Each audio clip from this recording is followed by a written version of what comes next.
What's up, guys? It's Nicholas. So a couple weeks ago, as I'm sure a lot of you know, I upgraded from a 6600K to a 7700K. So going from an i5 to an i7. And a couple people asked me if I thought I was going to get more gaming performance out of that. And the honest answer is no, I did not think that. But I decided, why not test it? Why not show you guys what actually happens when you go from an i5 to an i7? Where is that sweet spot? Are you getting more gaming performance from an i7 than an i5? I mean, it's 4 cores, 8 threads. I mean, it should be double the performance, right? But it's not necessarily how it works. So let's do some benchmarking. I've got a couple games loaded up that I'm going to show you guys, and we'll see where everything falls. So let's go. All right, guys. So we're sitting in front of Orion now. I've got the GTX 1070 in there. That is not going to be changing throughout this test. And I'm also not going to be changing out the processor. What I'm going to be doing is actually going into MS config and cutting it down to only 4 cores. So right now I have the i7 7700K in there. So this won't be an exact i5. It will have 4 cores like an i5, locked 4 cores. Or not locked, but you know what I mean. It won't have hyper threading. So what I'm going to be using to check this test is, but it will have more cache, obviously. So keep that in mind. That shouldn't make a difference, though, really. Not with this. So to track our FPS, we're obviously going to be using fraps.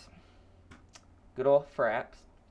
And to check our CPU usage across our cores, just to see if certain cores aren't ramping up, aren't doing anything, we'll be using MSI Afterburner's hardware monitor. So let's get started. So I looked at a couple games and I was kind of trying to decide what game did I think was right to test this. And I was like, you know what? I want to test a newer game. A lot of people use like GTA 5. I really want to test Ghost Recon Wildlands just to see what happens because I haven't seen anybody do that yet. So Ghost Recon Wildlands it is. And then Uplay decided to throw me an update. Good job, Uplay. All right, and here we are in Ghost Recon Wildlands. So here's how this benchmark is going to go. We're going to get in the truck. I'm going to start the benchmark, and I'm going to do a loop around, go out to the country, and then stop near a trailer down the road. So let's start it now. Get out of my way! Uh-oh. Okay, nope. Stop. Okay. That's okay. Let him go. Just let him go. Please don't hurt me. Please. Black. Ooh. Okay, well, she kind of made it out of the way. Alright, and right up here is where we're going to stop. We're going to... Right here. So let's end it. Average frame rate of 57, it said. So, let's pause this. Let's bring up our CPU chart. So as you guys can see,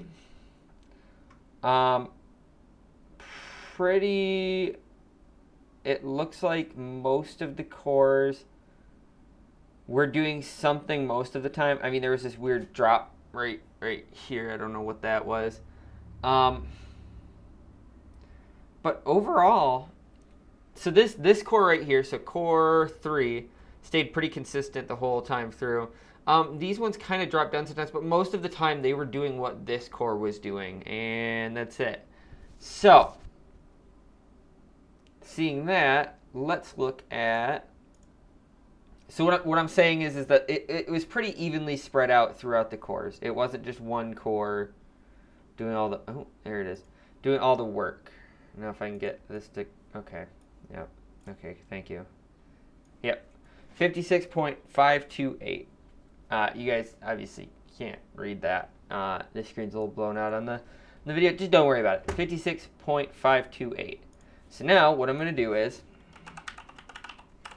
you guys can try this at home. Go down to your search bar, type in msconfig, go to, there's a boot tab, go to advanced options, go to number of processors, click the little button next to it, check the little box, and then go to, well, I'm going to put mine to 4 because I'm testing out just the 4 cores. And now we're going to restart, and then we'll be back. All right, guys. So now you can see clearly 4 cores right here. So CPU 1, CPU 2, CPU 3, CPU 4. So these are the 4 cores. Now we're going to go back into Ghost Recon Wildlands, and we are going to see what changes. Let's do that. All right, guys, so we're back in the game. Ignore the fact that the car's a little beat up. I started a benchmark run and realized that I had screwed up. So let's just ignore the fact that the car's all damaged. All right, so I'm going to start the benchmark in 3, 2, 1. There we go. Watch out, lady. I don't think I hit you last time, so I don't want to hit you this time. I don't want people to complain. Please. Blocks. All right, and we're out on the open road. And right up here is where we ended our benchmark last time. So let's, oh God. There we go. End it. All right, and that looked like the same number up in the corner. So let's pause. All right, so here is what you guys are going to find interesting. So as you can see, last time the CPU wasn't really reaching 100%. As you can see, this time with only the 4 cores, they're all doing the same thing again. That's good. It's spreading it across the cores, but when you only have the 4 cores, it's maxing out. I mean, it's at 100% quite a bit of the time. So obviously, anything less than a 4 core, and I don't know how much performance you're actually going to get. So let's look at our frame rates now. That never wants to pop up in front of that. 57.359, which is actually higher than our other one, but within the margin of error. So I'm not really obviously going to be like, oh my God, 4 core was faster. But what I'm saying is that there was no real difference. Obviously, if I put this down to 2 cores and I did it, I guarantee you the performance would drop by a ton. And honestly, that's true to say about a lot of games. So let's go back over there, and I'll talk to you guys. All right, guys. So conclusion time. Obviously, you saw that as I trimmed it down to what an i5 would be with slightly more cache and all that, it didn't make a difference to frame rate. CPU usage, on the other hand, did go up. So if you got a dual core or something like that, performance is going to suffer. But with newer titles, a lot of them are going to spread that load over as many cores as you have. I can't guarantee that for like 16 cores and stuff like that, but for 8 cores at least, you saw as the game would load up, all of the cores, despite a couple dropping sometimes, they would at least have some load on them. And that's good. That means that all of your cores, you're utilizing them. You're not getting more performance out of them, though. And that's kind of what this video is about, is talking to you guys about, is an i7 worth it more for gaming? Not really. Now, if you're doing other things, like rendering in CPU-intensive programs or other stuff that would use those extra cores. Now, don't get me wrong, some games are CPU dependent, but honestly, most games, if you get an i5, so just something with the quad core, without hyper-threading, you're going to be more than set. So really what this test comes down to is, if you need the i7, get the i7. If you can afford the i7, get the i7. But if you're just looking for the budget option and you want to be happy with your gaming experience, you're going to be completely fine with an i5. I mean, you're not going, especially a current generation i5, you're not going to see any real changes in frame rate.